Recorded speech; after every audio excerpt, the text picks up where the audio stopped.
Hi guys, welcome to our Thursday night team call. I'm really excited about this because I get to share Melanie Mitro's presentation that she shared with us at NLC last weekend. And first of all, if you've not ever followed her, so there are very few coaches that I follow and that I've really connected with, but she is one of them. Maybe it's because there's many reasons, but I think I first connected with her because she's from Pittsburgh, where I'm from. And so I was like, oh, okay, I like her, but there's something else about her that she's not, anytime you see her in pictures, like even with her team, she's not in a bikini. She's not very showy. I love that about her. And I love her even more after last weekend, even though I was such a doofus when I tried to talk to her. Oh gosh, but she just was so real and so nice. And, plus her stuff is just amazing. Okay. And I have been following her calendar stuff for a really long time of how I plan my calendar stuff out. So I'm really excited to share with you. So I'm going to jump right into this. She had two presentations. This is the last one she did. And this is on effective time management. I will share the other one another day, but for now I want to do this because I know that so many people have a trouble with this because let's face it, majority of us are not stay-at-home coaches. We're not full-time coaches. We are juggling 50 billion things at once. And even with me home now, right, Cindy's in her car trying to get her kids home. And, I'm trying to rush my kids to bed to do a team call. And even now that I left my job and I'm at home with my kids, I actually find I have less time than I did when I was working, because at least when I was working and I had a break, I legit had a break. When you're a mom, you don't get a break ever. And even nap time is I got to get everything in time. So you have to be very strategic about time management. You have to be very strategic about time across the board with everything. And Melanie was so good about sharing this. So I'm going to go ahead and share my screen here and go ahead and jump right in to this presentation. Can you guys see this? Yeah, yes. I don't want to open it up because then I can't see you guys and I don't know how to work my computer. Okay, so let's just go there. Okay, so I will read the slides to you and then of course I'll share it in another, in the video. But she says, and this is her quote, "I don't believe in having the perfectly balanced life. I believe that you make a choice of where you want to spend your time mindfully." Melanie started this presentation by saying, imagine you are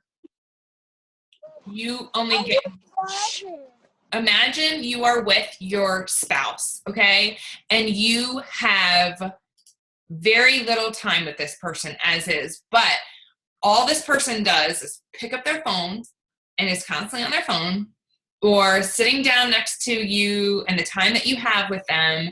And all they're doing is, on their laptop and you never get time in. And she says, that was me.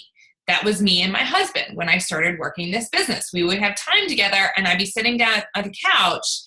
And anytime that my kids were asleep, I thought that was fair game for me to work my business. And so I focused all this time then. And so it was all this time that we used to have together. And she said he literally sat her down because if you guys know her story, he was not on board at first with her. And he literally sat her down and was like, it's either Beachbody or your family. You have to choose one or the other.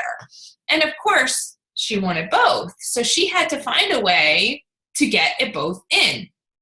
And she is the master of systems. Seriously, there's a reason why she is the only coach to ever be #1 coach for 3 years in a row, because her systems are meticulous and they work and her team can duplicate them. And there's a reason why they ask her to come back and share them with everybody else. And there's a reason why I'm doing this call and sharing it with you guys, because it works.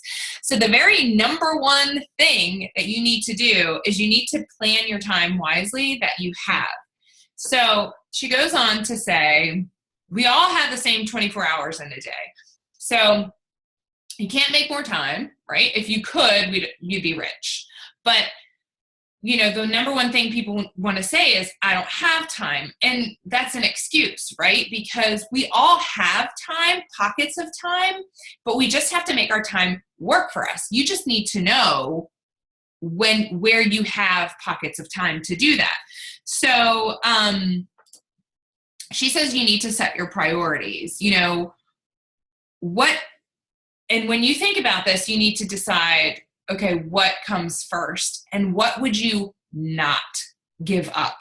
What would you not give up? Would it be church that you would not give up every week?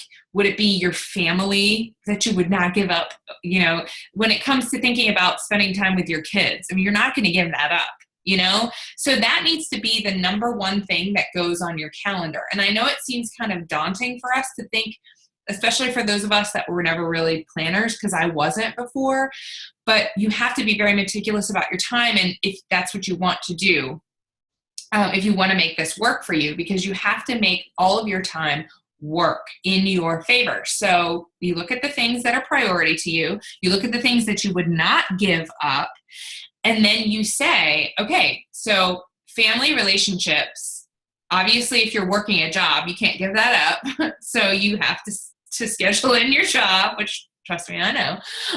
Do you volunteer? Do you go to some sort of meeting? Something that you just can't give up. And then this is a really hard one, and this is a hard one for me. I have had to teach myself, and I'm still learning, but you have to learn to say no. You have to learn to say no to the things that actually do not align with your goals. And we are going to learn this, and I'm going to learn this a lot in our Love Yourself group, because in order to pour into the things that are important for us, we have gotten so accustomed, though, to saying yes to everybody else. And that's why a lot of challengers join us in the first place, because what happens is they put themselves on the back burner because they thought, well, I have to pour myself into so many other people, my family, my spouse, my job, my this. I don't have time to work out. And that's just not the case, because where there's a will, there's a way. You can make the time. You can find the time. We find the time with our challenge groups. You can find the time.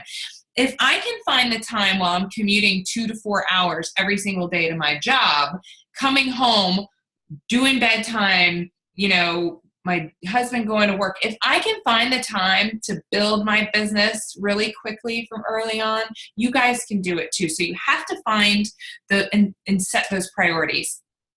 Then she talks about you have to set your goals, okay? And this is really important, and we talk about this, and I talk to you guys about this, and then I have another presentation about how to set effective goals.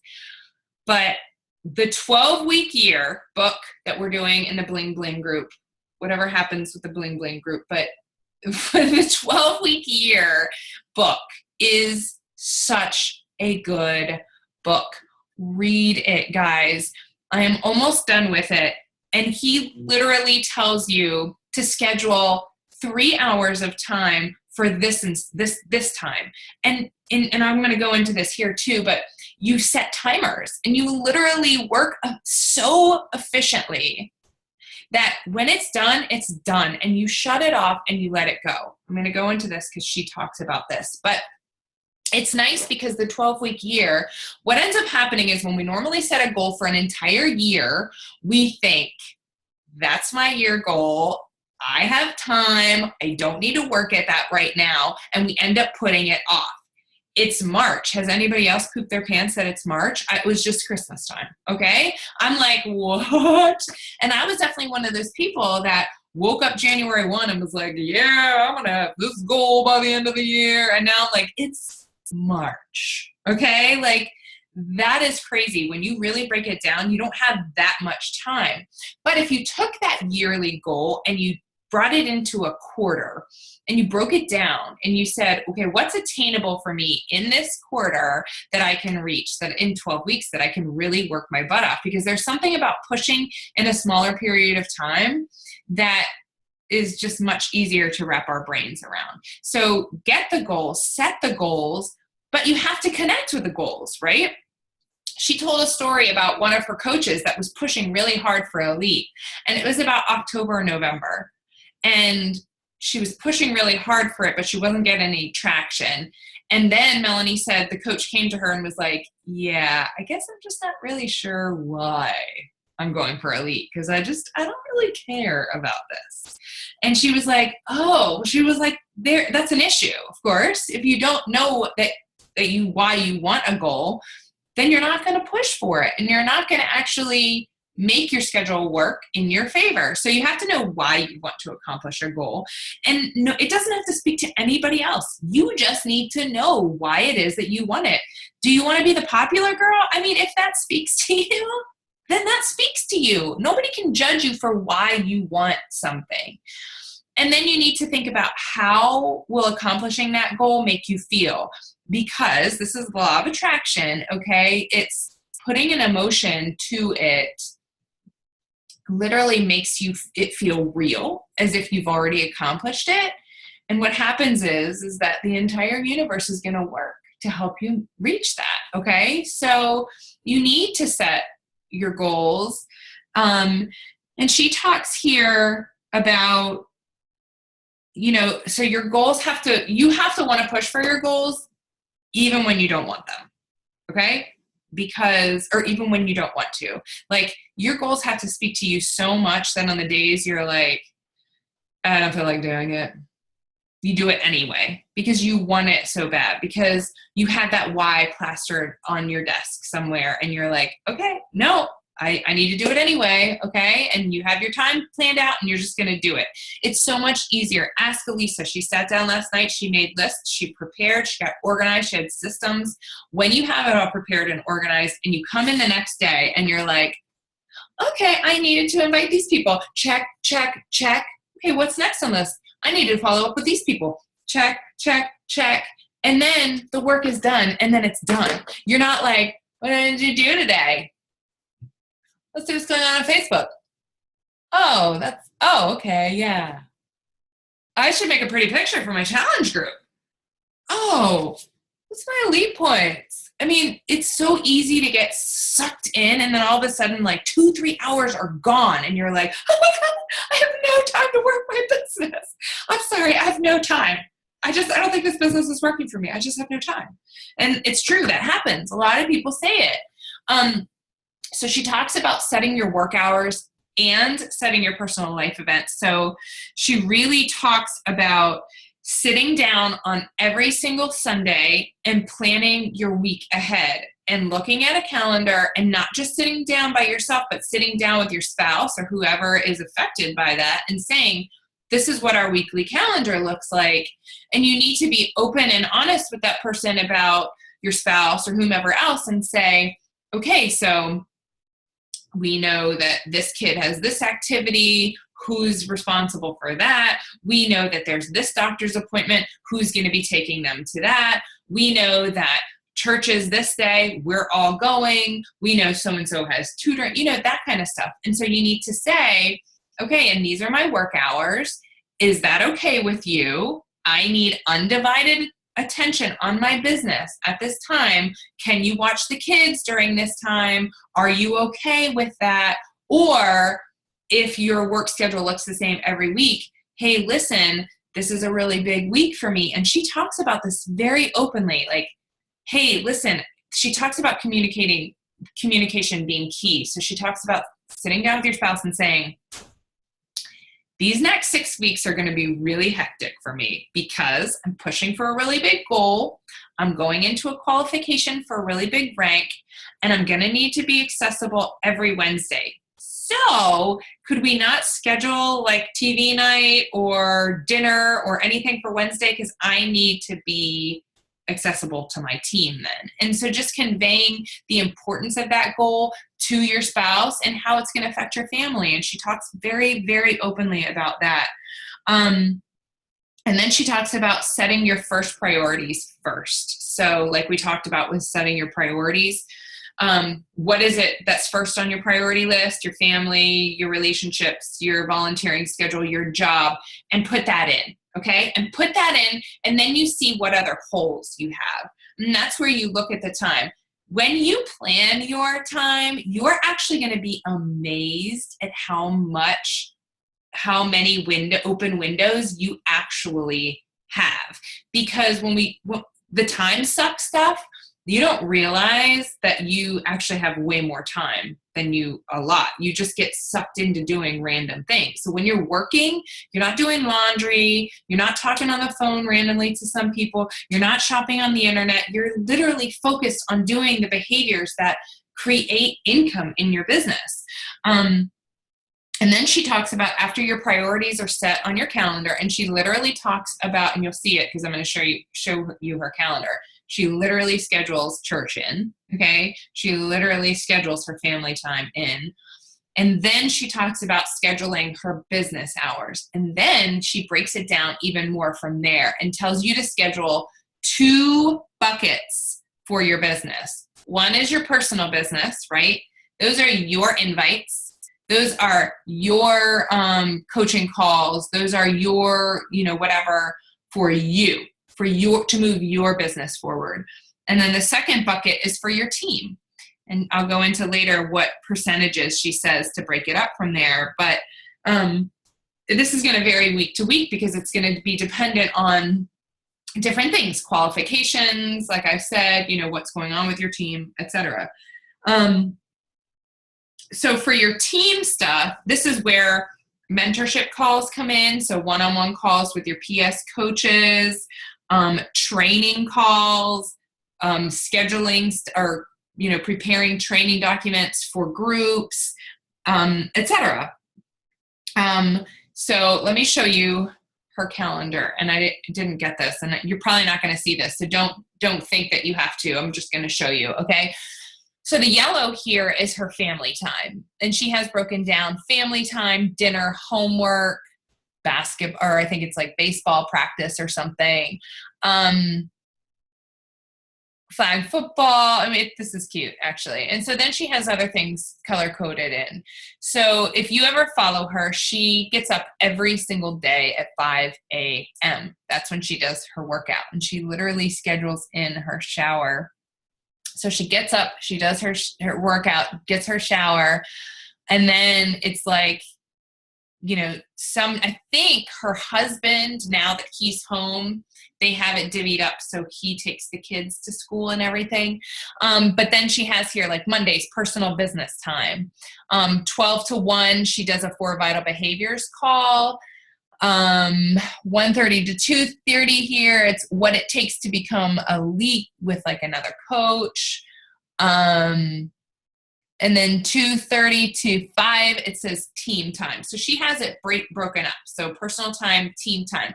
And you see here by the blue is the team time. It's not a lot of time, okay? Her personal business time is all of the green. The green is her personal business time, which is a lot more time, because that's how you drive your business forward. Because ideally, you want to be bringing in business builders that have a leader mentality, that want to run their own business, that want to take the bull by its horns, and they want to do. And you're going to be there to help them and to guide them and to teach them. And there's going to be hand-holding in the beginning. But the goal is at some point, they're going to be ready to fly. They know the resources they need to reach out to. They know the FAQs. They know what questions to go out and find. They have access to all of the Beachbody pages where they can go. They have a success partner that they can put their heads together with. These are people that are going to always know the resources to go out and to find them. But of course, you're going to be there to help them. You're going to be there to strategize your goals, whatever. So this is she works off of Google Calendar. She talks about this. She says she does it every Sunday. She schedules out for the week. And she said it looks different every week. But this is pretty much the standard time, like family and everything. And then, of course, she talks about communicating your plan with your family, sync it to their calendar. Neil and I have gotten really good about this.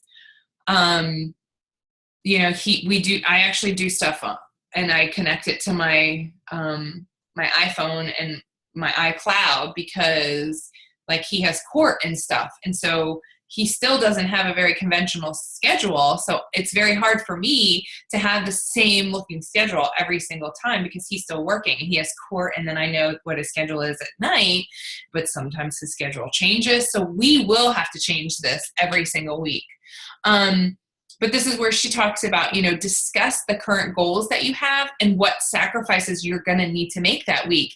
Hey, babe, look, I know that we normally have family time at such and such time, but so-and-so coach is shooting for this goal, and I really want to be there for them. And this goal means this for our family. So this week, I'm going to probably need to be accessible based around her work schedule. Are you okay with that? And so, of course, communicating that and allowing that person to have a say in it, and I so connected with everything that she said. And I went actually back to her Facebook page and I watched a video series that she did with her husband just last week.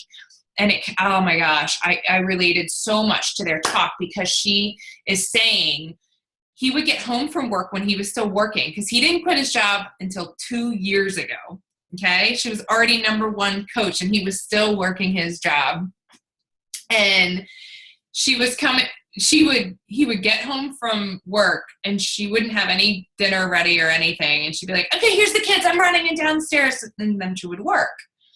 And it's funny because Neil and I are in a great rhythm right now, but we were not for a very long time. I joked with you guys, but he picked up my phone at one point. We were in the middle of a fight and he grabbed my cell phone and he was like, this is the root of all evil in our marriage. And he like threw it across the room. And I was like, oh, don't you throw my phone. I mean, it was hilarious looking back. It's not hilarious in the moment, but he was like, my God, you always have to be on your phone. I'm trying to ask you a question. And I'm like, ping, sorry, I gotta get this. Like, I got a message that starts with that. But now there have been sacrifices. I used to be the person that did everything around the house. I'm not so much now. I'm like focusing more on the business side. And the other day he came home and I hadn't cleaned up the kitchen because as soon as the kids went to bed, I was working and inviting and doing stuff for Bling Bling that I'm preparing for next week. And the next day, and bless his heart, he was not rude, but he was like, so are you just never going to clean up the kitchen again after dinner? And I was like, actually, probably not. Probably not. I mean, are we cool with this? Like, we're just going to communicate reality here? Because, yeah, probably not. And he's like, all right, yeah, I guess I just needed to know. So we can laugh about it now, but like we have a system because I'm kind of anal about folding laundry. So he'll do the laundry, but then I'll fold it, and we actually have made it work for ourselves. In the beginning, it was not that way. We had to but it helped it helped for him to go last year, to go on the cruise and to really see like the entire community. And that's when he was like, go ahead and go for it. I believe in you. And for me to communicate how important it was for me, that's when he like got on board. So you need to communicate and you need to be able to convey what is going on specifically that week. During work time, I talk to you guys a lot about IPAs. Income producing activities. This is so important. Ashley Smith talked about this at New Leadership too. Are you a productive coach or are you a busy coach? A lot of coaches are going to be like, I have worked so many hours and I have not gotten any Success Club points, or I haven't gotten any income, or whatever it is. And it's not that you're not working. You are working. You're just spending all of your time maybe forming people on the wrong subjects, maybe people that are never going to ever join you. Maybe you're too busy working on making pretty pictures. Maybe you're too busy, scrolling Facebook, whatever it is. And I'm not saying that those things don't contribute to your business, but you need to be doing the income producing activities first, and if you have more time, then you do the other stuff, okay? The pretty pictures and all, that's gonna come with time. Girls, if you saw the pictures I made it for us, woof, they were awful. They were not good. But I still made Success Club 50 with making awful pictures. If you connect and relate to people, all of that stuff is gonna come. You're gonna build your brand, you're gonna go off of that later, but that's more for attraction marketing. You need to be reaching out and talking to people now. So the income producing activities, what are those? You need to be inviting, right? Inviting. That is a huge income producing activity. And inviting to both coaching and to challenge groups. Inviting to challenge groups with the Vital process, you're going to create potential coaches out of that, okay? Because you want to get people so pumped to join your challenge group. And remember, this is not about points. This is not about getting somebody in a group and being like, great, I got 2 points, see ya. No, this is about getting them to believe in what it is that we believe in and getting them to get on board for a lifestyle change. And if somebody is on board for a lifestyle change, they're going to be way more inclined to see the benefits of coaching and the community of coaching than they are if they're just doing it for a 30-day group for bikini, whatever, boot camp or whatever.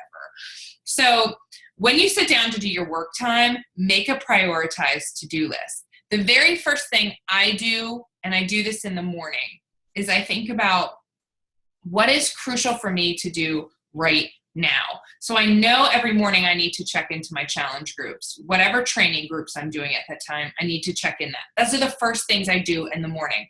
I like to post in the team page in the morning. I have to post on my personal page. Those are the very first things I have to do. My Eat My Frogs, my income producing activities is I go through and I invite people. Okay. And then I decide, okay, then I look at my calendar and I say, where am I with my time and what's coming up? Because I know that I need to be inviting 7 to 10 days prior to my group, and I need to be getting out there and I need to be talking to people about that, because the time is going to end up going by and you're not have anybody for your group. So we've done power hours on team calls before. I'm willing to do this again if you guys would benefit from this. But she says, you know, set the timer, and when it shuts off, shut it off. But it has to be incredibly effective, efficient time that you're doing this. You have to eliminate distractions. They joked, but she said her office was in the basement. She said she would literally lock the door or else the kids would come down. I understand that. If I had a lock on my drawer, I would. She said, but you have to eliminate distractions. That means you're not doing anything else.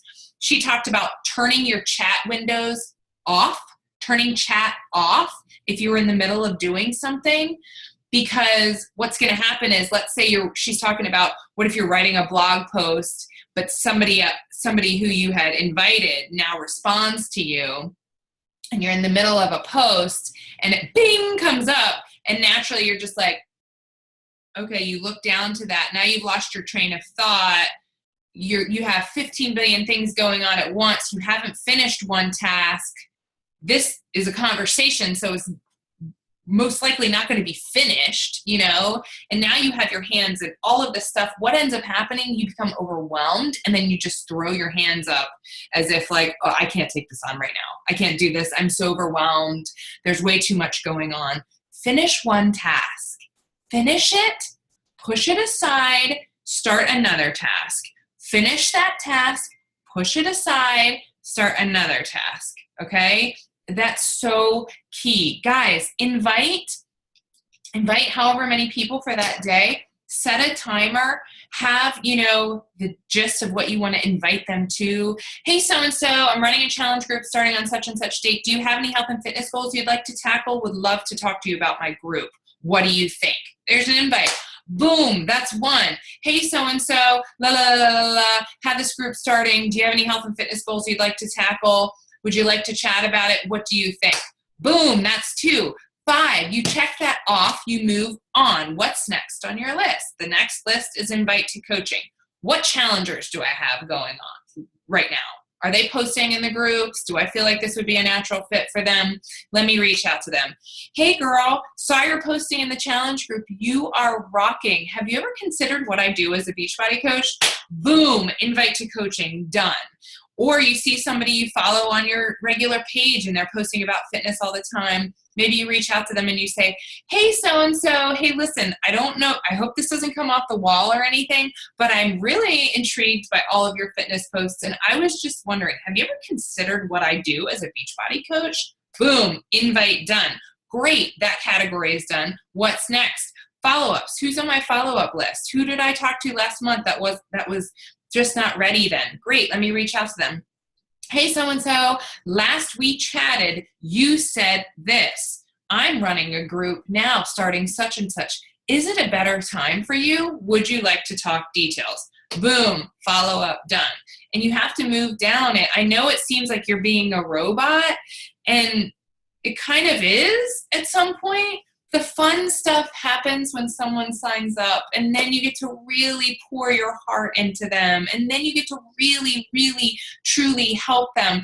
But in order to help people, you just got to talk to more people, because most people on our team I did not know before this. You guys, I know you think like, oh my gosh, I can't imagine myself here. I don't even know enough people. Don't even go there, because you don't know the people that are going to be on your team right now. And I know that's mind blowing right now, because it still is for me.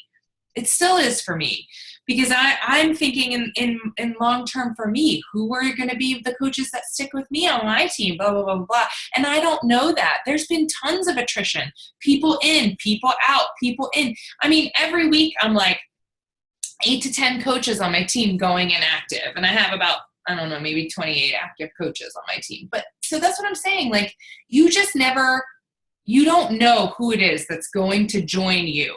But you won't know if you're not asking people, because you don't know if you're asking someone, if that person knows someone who knows someone. You just don't know. You don't know if your post that you're putting up on your public page, someone likes it and one of their friends sees it in their timeline and says, that's what I've been looking for. You just don't know. If you're not doing the work, though, then nobody's going to see it. So ask and you shall receive. And then shut it off. When the work is done, shut it off. If you had a productive hour, if you really were efficient with your time, you can shut it off and be proud of yourself that your workday is done. And she talks about give your time to your family and your challengers and your coaches appropriately. Don't be in one activity, but be someplace else. Don't be on the couch watching TV with your husband, but be in your phone. That's not fair to your husband. And honestly, it's not fair to the people that you're talking to either. You're not focused fully on that activity. And it's not fair. And trust me, I know, I've been there. So it's going to take a lot of compromise from all parties to say, this is really important and I want to make this work. And would you give me 1 to 2 hours a day completely for me focused, that you can either take the kids out of the house or that you'll take the kids to another area of the house, that I focus. And then I promise you, after that time is set, I am all yours. But you have to keep your promise. You have to be all theirs at that time and be able to say, my phone is across the room. I'm not checking messages right now. And remember, you teach people how to treat you. So if you're responding as soon as people write you, that's the kind of challenger you're going to get. You don't want to be there. This is still work, okay?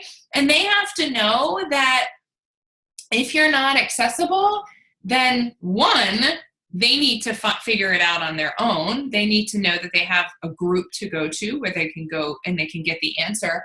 Or they need to know that during your business hours, you will get back to them, just not right away.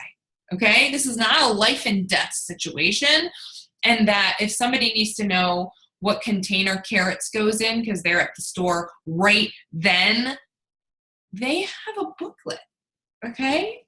And so don't put that pressure on yourself. This I'm trying to tell myself, okay? Because I truly, truly struggle with this. My husband jokes, he's like, oh yeah, because he hears me on every single calls. I had 2 prospect calls today, 1 yesterday, I have 1 tomorrow, And I literally say to them, oh yeah, text me anytime. I'm always here. And he rolls his eyes every time. He's like, So I have to learn this too. Managing your team and your time.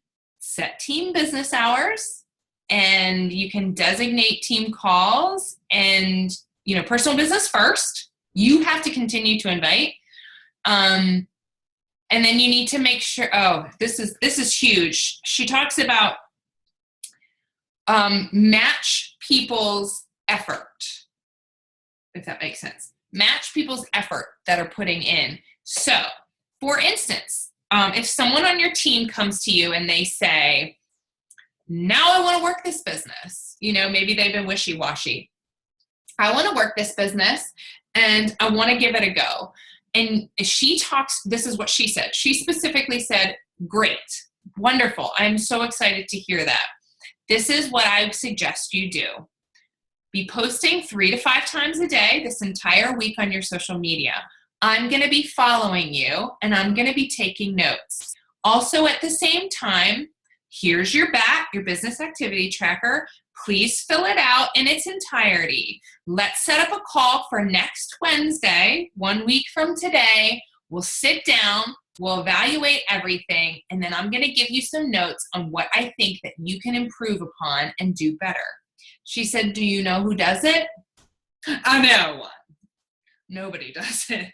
She said, but if somebody did that, I would be all over helping them. But she says the problem is that people just want you to just give them everything constantly, but they're not willing to meet you halfway. Let me tell you something, guys. I know when you first have 1 or 2 coaches, you want to do everything for them. In fact, you're like, oh, here, let me get that answer for you. I know, I get it. And I still like doing that. But at some point when you're adding, because remember, your personal business first, you need to be adding coaches. You need to be getting momentum into your business because there is high attrition in this business. Even the coaches that are working with you right now that are saying, I'm going to be this, I'm going to be that. There is no promise that they will be here with you. You cannot put all of your eggs in that basket and assume that a coach is going to stay with you forever. You must be constantly pumping that water well and getting momentum into your business, getting new coaches in and teaching them. And once you have a ton of coaches, you will not be able to answer every single question for every single coach. You want to develop a system that they know exactly where to go for the answers. Okay? So she talks about setting up like acuity scheduling, which I actually did a trial of, and I might actually do it again. And just saying, these are my hours. Put your name in. Request a meeting with me. We'll do a one-on-one mentor call. It's X amount of time though, and when the timer is up, sorry, beep, gotta go.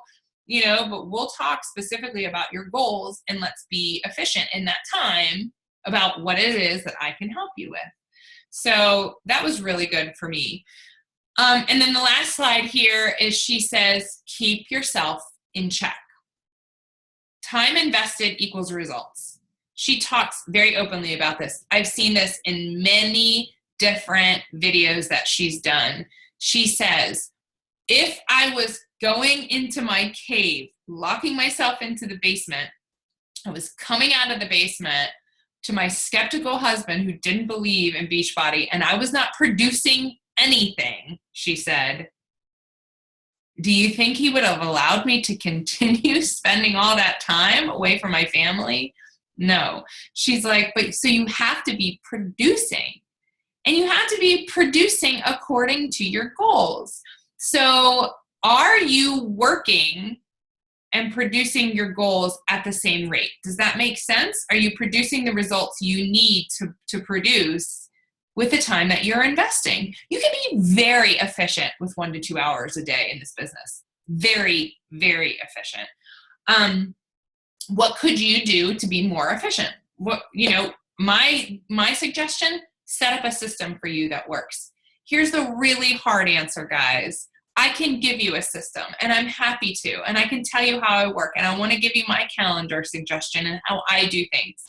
What works for me might not work for you, okay? I'll tell you my system right now, okay? I have this here folder, this here, whatever, notebook. And it's my 2017 notebook. And when it's filled up, do what you love. I have one from last year. When it's filled up, I'll start with another one. Every morning, I come here. I write the date down at the top, and I write to-dos.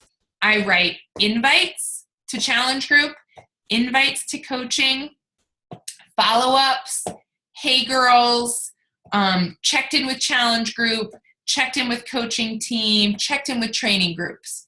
And then I literally write out with my hand the people that I've invited. And then from there, those get transferred to a spreadsheet that keeps track of everything. But I am a paper and pen girl through and through. Most people are like, what? You do stuff on paper and pen? I'm like, I know. But for me, it's like something about processing it by like writing it out. And that works for me. Some coaches try Streak. I've tried it. It was okay. Some coaches use Teamsy and swear by it. I've tried it. It's okay. Coaches use Automatic CEO.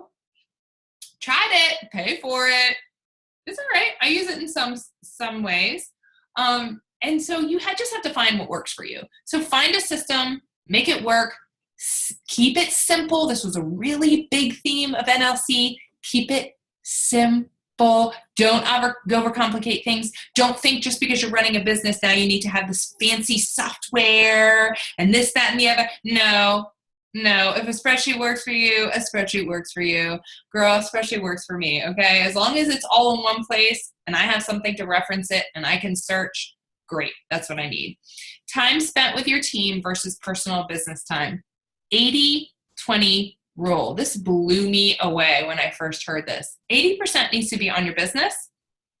20% needs to be on your team. Ultimately, this is your personal business. And as I said, coaches are going to come in and coaches are going to come out. I know it sounds kind of selfish, but you are running your own business. And you are going to be there to help your coaches. And there is going to be a lot of hand-holding in the first 90 days. But you cannot save everybody, okay? There are going to be a lot of coaches that are going to want you to do things for them. And you just can't do that. Don't pour that into them from day one because you're not going to be able to keep it up as your team grows, okay? So you want to be there and you want to meet your coaches halfway. I talk about this, right? I just talked about this in the Bling Bling group. I am not here to project my goals onto you guys. I want for this business what you want for this business. I can't go to every single challenger of mine and assume that they want to lose 90 pounds like I did. Oh, so you want to lose 90 pounds like I did? I can't do that. That's unrealistic. People are going to have different goals. You have to sit down with people and really listen to them and to say, what is it that you want out of this? I have tons and tons of discount coaches, okay? Tons and tons of discount coaches.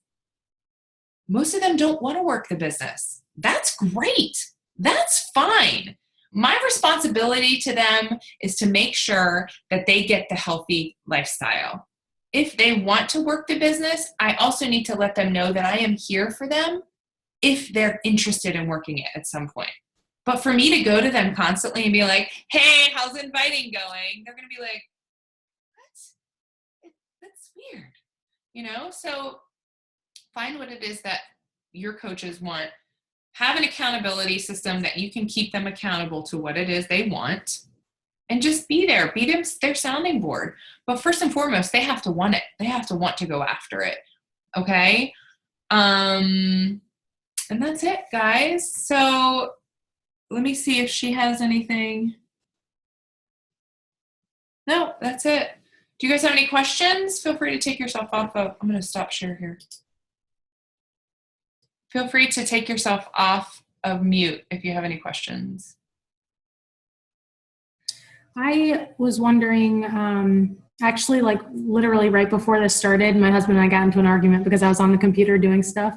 And then I was joking about how he didn't want to spend time with me. And he's like, oh, spend time with you when you're on a computer. And we got into this big argument. So this is cool.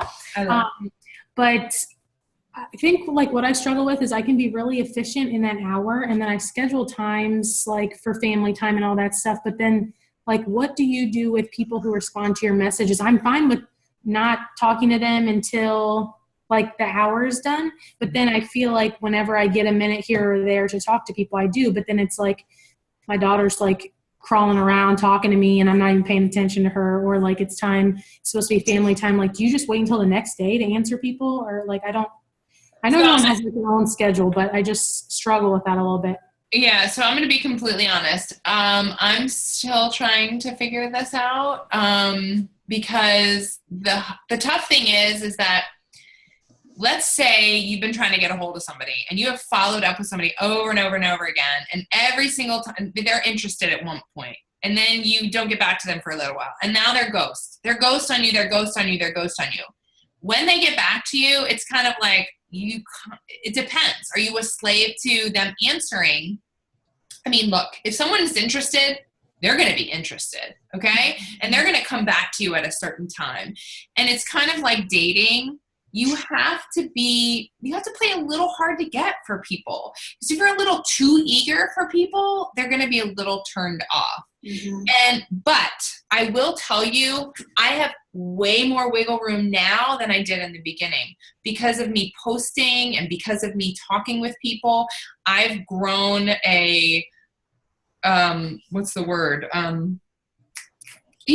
people know that I'm sticking with this. They know that I have groups, like they know that I'm not going anywhere. So I will get back with them. But in the beginning, they didn't know that. And so it was kind of like, I was worried that they would go to another coach or they would find somebody else if they hadn't connected with me. So that's up to you. I would tell you, schedule time to respond to messages and then respond in that time frame. And if you have time at the end of your power hour, then respond to messages then. But conversations, you can't really predict, because some conversations are going to go back and forth for a while. That's why I like to actually schedule a phone call. If I schedule a phone call with someone, I know I'm able to talk to them and I'm going to get a lot more accomplished than a text conversation. Mm-hmm. So I can hear if someone commits to a phone call, normally I'm selling them and sealing the deal by the end of it, because that's way more serious than having a conversation when you're doing 50 billion things at once. So I always say to them, great, I'm really excited that you're interested. Do you have some time to talk in the next couple days? Let's get on the phone. I want to talk to you specifically about your goals. That's what I do typically now. And that way, by the end of the goal or by the end of the conversation, I'm like, okay, great. Here we are. We talked about it. Where are you at? What are you thinking? And I always give a specific timeline of when we're going to talk again. Because I say, all right, look, I talked to somebody today about coaching, and I said, so what do you think? Where are you at? You have to make the decision if this is right for you. And she's like, well, I need to think about it. I said, great. I totally think you should think about it. So how about I reach out to you in a week? Is that okay? Would you like me to reach out to you in a week? Is that enough time for you to think about it? And then she was like, okay, I'll make a deal with you. If I don't reach out to you within the week, you can reach out to me in a week. And I'm like, good deal. And I'm a follow-up queen. And that's probably the reason why I will get stuff, because I'm not saying that I stalk people, but I am so I stalk people kind of, but when I say I'm going to follow up with them, I do. So long story short, gosh, that was really long. I leave my conversations for at night after my kids are in bed. That's when I technically try to respond to messages, because most people, one, can talk then, and two, they're going to get my undivided attention, because for me, my husband is at work. So I can have those conversations at night. If you can't do that, or someone has gone ghost on you and you know you need to respond to them, then I would write them back right when they respond and say, listen, this isn't a really good time for me to chat right now, but how about we set up a time to talk specifically when I can give you my undivided attention? Can we talk on the phone, or would you rather talk on chat, but give me a time that works for you? And you allow them to commit to it so that when you contact them again, they're going to be there. Make sense? Yeah. Yeah. Anybody else? Or want to add anything? No? Okay, I'm going to end the recording. I hope you guys thought that the call was good. I'm blown away by her, personally. Blown away.